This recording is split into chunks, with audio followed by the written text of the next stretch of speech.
Study Learning with Tias. Bismillahirrahmanirrahim. Assalamualaikum warahmatullahi wabarakatuh.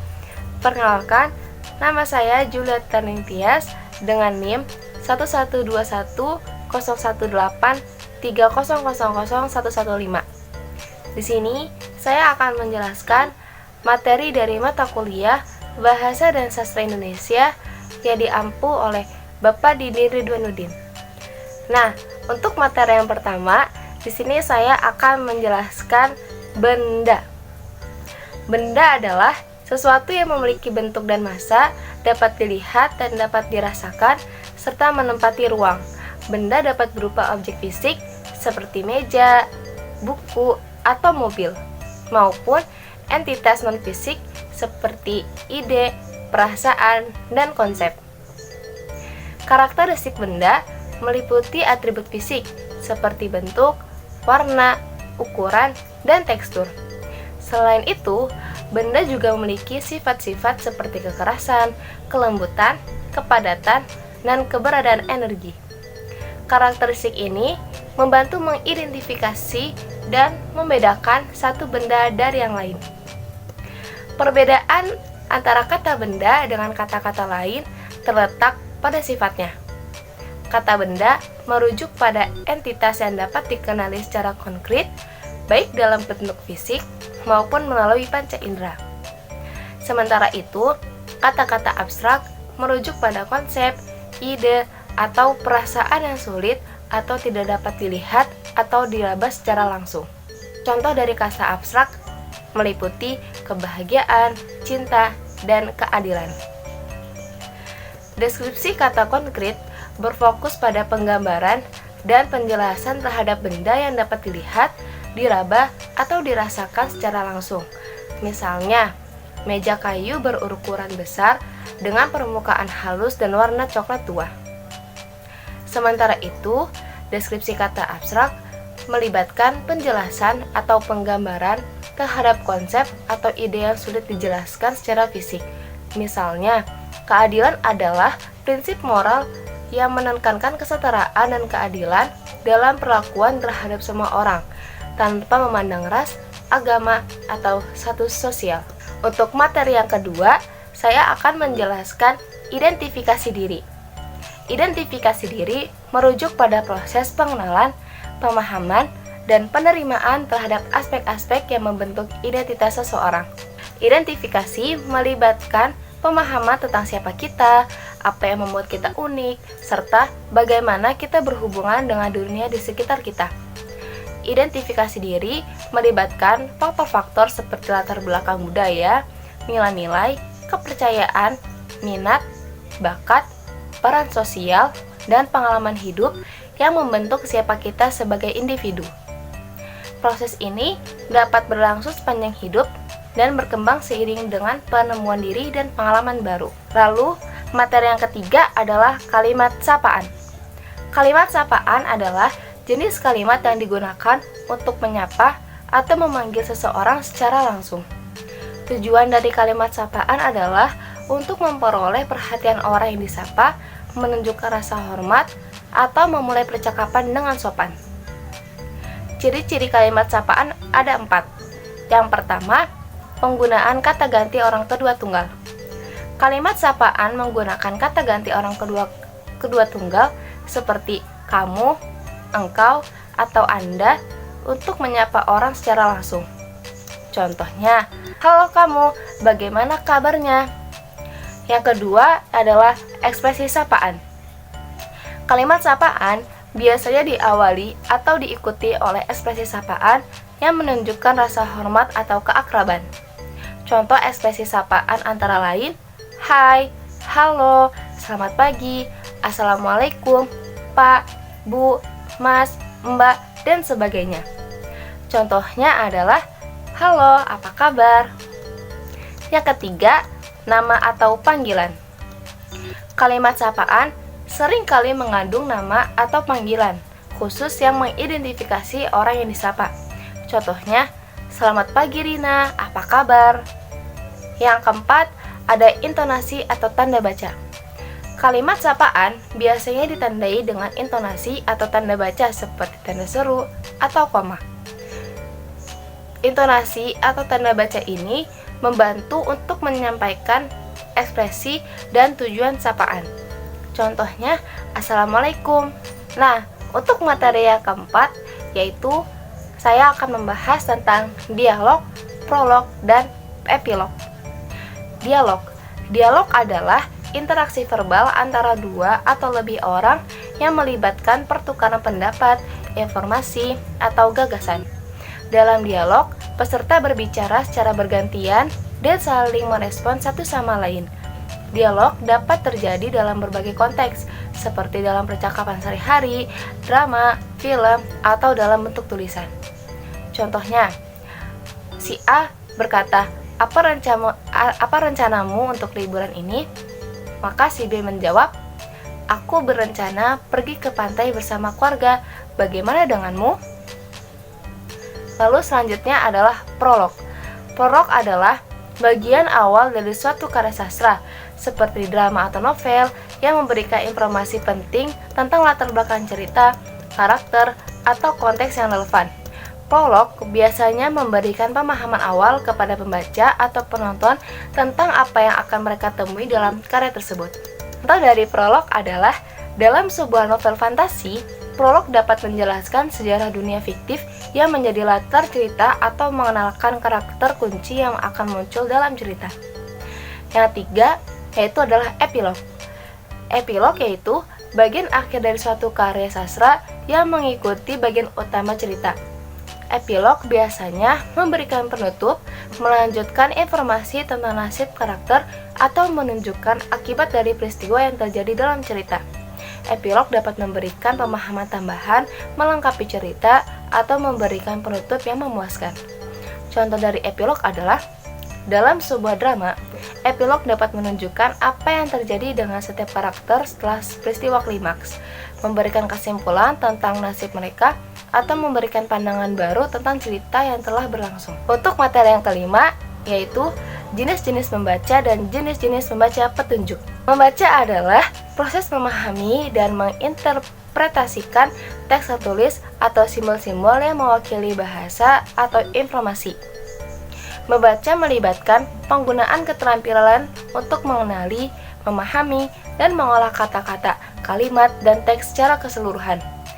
Membaca petunjuk adalah jenis khusus membaca yang melibatkan pemahaman dan mengikuti instruksi yang diberikan. Tujuan membaca petunjuk adalah untuk mendapatkan informasi yang spesifik dan melakukan tindakan atau tugas sesuai dengan instruksi tersebut. Jenis membaca petunjuk yang pertama ada membaca petunjuk operasional.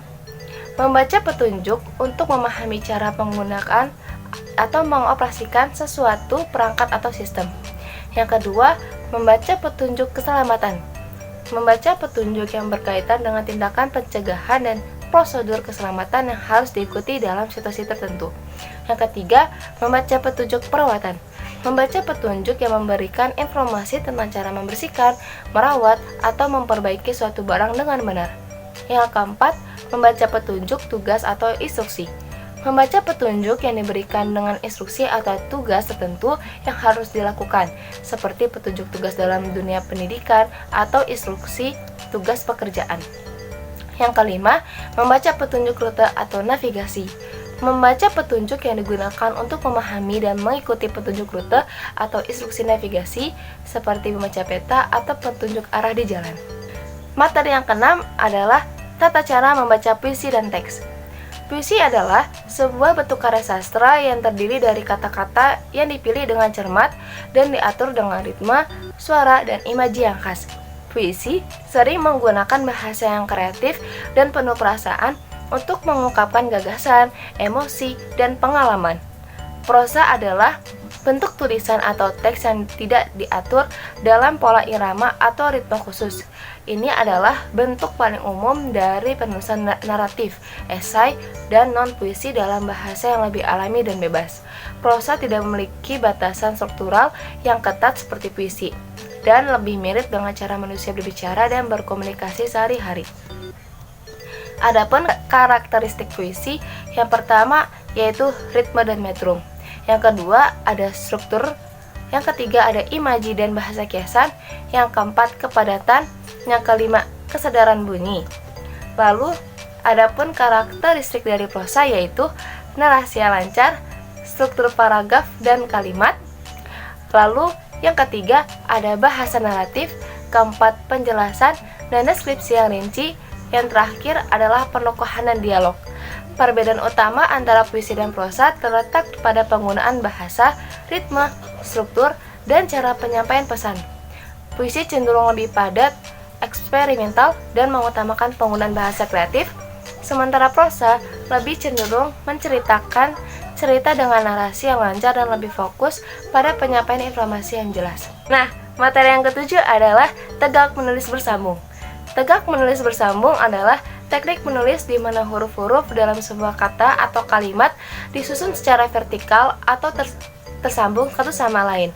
Tegak menulis bersambung sering digunakan dalam bahasa Arab, bahasa Persia, dan bahasa lain yang menggunakan aksara Arab atau aksara yang serupa.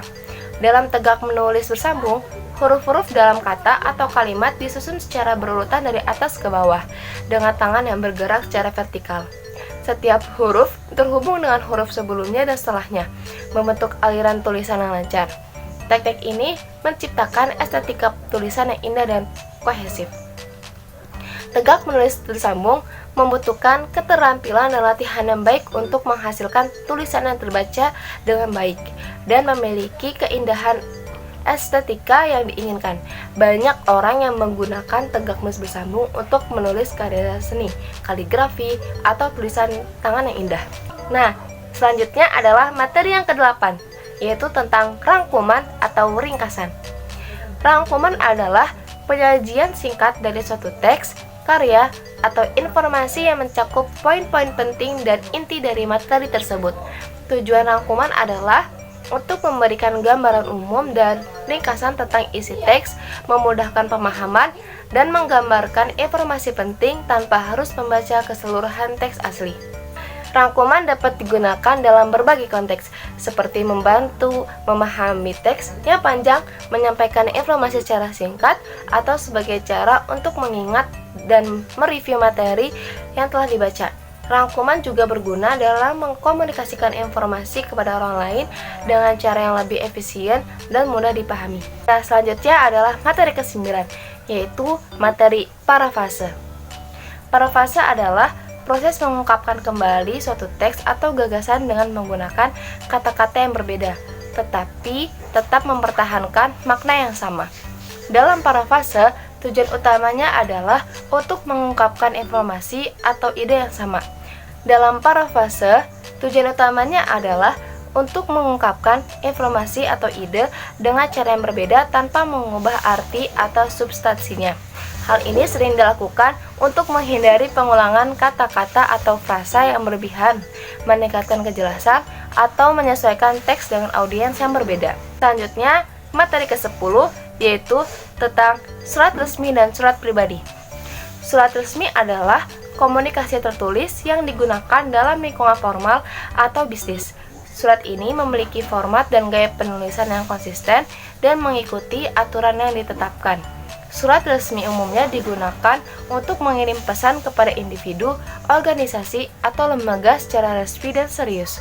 Contoh dari surat resmi meliputi surat lamaran pekerjaan, surat penawaran, surat pemberitahuan, surat resmi antar perusahaan, dan lain sebagainya. Selanjutnya adalah surat pribadi. Surat pribadi yaitu komunikasi tertulis yang dikirimkan kepada individu secara pribadi dan informal. Surat ini lebih personal dan dapat digunakan untuk menyampaikan pesan, ungkapan perasaan, atau berbagai informasi antara individu dalam lingkungan dan bisnis. Contoh surat pribadi meliputi surat kepada teman, surat cinta, surat ucapan selamat, atau surat kepada anggota keluarga. Perbedaan utama antara surat resmi dan surat pribadi terletak pada konteks penggunaan, format, gaya penulisan, dan tujuan komunikasinya. surat resmi lebih formal digunakan dalam konteks bisnis atau resmi, sedangkan surat pribadi lebih personal, santai, dan digunakan dalam konteks non-bisnis. Selanjutnya adalah materi yang ke-11, yaitu tentang formulir dan kwitansi. Formulir adalah dokumen yang dirancang dengan format tertentu untuk mengumpulkan informasi yang konsisten dan terstruktur. Formulir sering digunakan dalam berbagai konteks, seperti administrasi, pendaftaran, survei, atau pengajuan dokumen. Formulir biasanya terdiri dari kolom, kotak centang, atau ruang kosong yang harus diisi oleh pengguna sesuai dengan informasi yang diminta. Tujuan formulir adalah untuk menyederhanakan proses pengumpulan informasi dengan menyediakan panduan yang jelas tentang data yang diperlukan. Selanjutnya adalah kwitansi. Kwitansi yaitu bukti tertulis tentang transaksi keuangan atau pembayaran yang telah dilakukan antara dua pihak. Kwitansi berisi informasi seperti tanggal, deskripsi transaksi, jumlah yang dibayar, metode pembayaran, dan rincian lainnya yang relevan. Kwitansi digunakan sebagai bukti atau rekaman pembayaran yang dilakukan dan dapat digunakan sebagai referensi di masa depan. Kwitansi dapat diberikan oleh penjual, toko, atau pihak yang menerima pembayaran kepada pelanggan atau pembeli sebagai konfirmasi transaksi yang telah dilakukan. Nah, materi yang terakhir adalah naskah pidato. Naskah pidato adalah teks tertulis yang berisi tulisan lengkap atau draft dari pidato yang akan disampaikan secara lisan oleh seseorang di depan khalayak atau audiens. Naskah pidato digunakan sebagai panduan untuk berbicara secara terstruktur dan mengatur isi serta alur pemikiran yang akan disampaikan. Ciri-ciri naskah pidato antara lain pendahuluan, barang pidato, transisi, kesimpulan, dan gaya bahasa. Naskah pidato memberikan panduan dan kerangka kerja untuk berbicara di depan umum, membantu pembicara untuk menyampaikan pesan secara terorganisir, efektif, dan meyakinkan. Namun, saat menyampaikan pidato, pembicara seringkali tidak membaca naskah pidato secara langsung, tetapi menggunakan naskah sebagai acuan untuk mengingat dan mengatur isi pidato yang akan disampaikan. Mungkin hanya itu yang bisa saya sampaikan, kurang lebihnya saya mohon maaf. Wabillahi taufiq wal hidayah. Wassalamualaikum warahmatullahi wabarakatuh.